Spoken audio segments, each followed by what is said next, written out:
you know, because I can still play with my mates, I've not missed football really, if I'm being totally honest, because I've had something to go into as well with the media.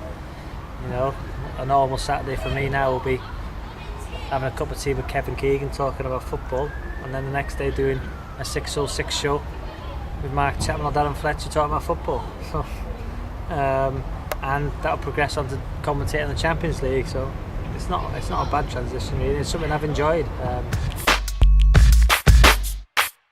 I've met a few people who've criticised me, and you know, a lot of them are two-faced.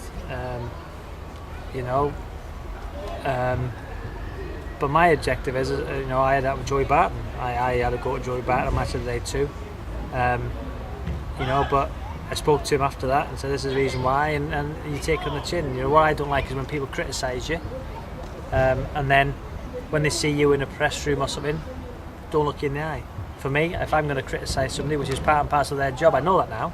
So when they criticise me as a player, I didn't mind that because that's their job. But if you're going to be really harsh and really personal on somebody, you know, I think you have to explain why and front them up. And if you do that, I think you gain respect better. And there's people I don't respect out there because the easiest thing to do is hammer somebody and then never confront them. No, I believe everybody has an opinion.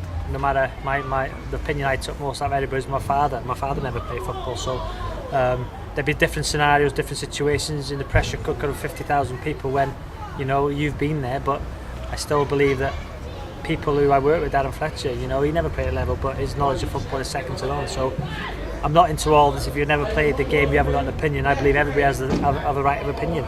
You know, some will be right, some will be wrong. Like sometimes my opinion might be completely wrong, but it's an opinion, and it's a game of opinions. People who I played for respect me hugely, but you know, there's the pitfalls of being me sometimes. I was at United the other night with my little boy, and having a photo with a guy, and somebody ran out the crowd and punched me in the back of the head. And that's the pitfalls of being me. You know, people think that because you were quite physical on the football field, they feel they know you and feel that because I'm just a normal person. But to do that to somebody with an 8-year-old boy holding hands and having a photo with somebody is wrong. It's wrong. What? You know, you wouldn't go up in the street and punch somebody in the head. It's wrong. It's completely wrong, and that's where you got to be careful. And that's the pitfalls of being somebody in the public eye. I thought I was underrated. I believe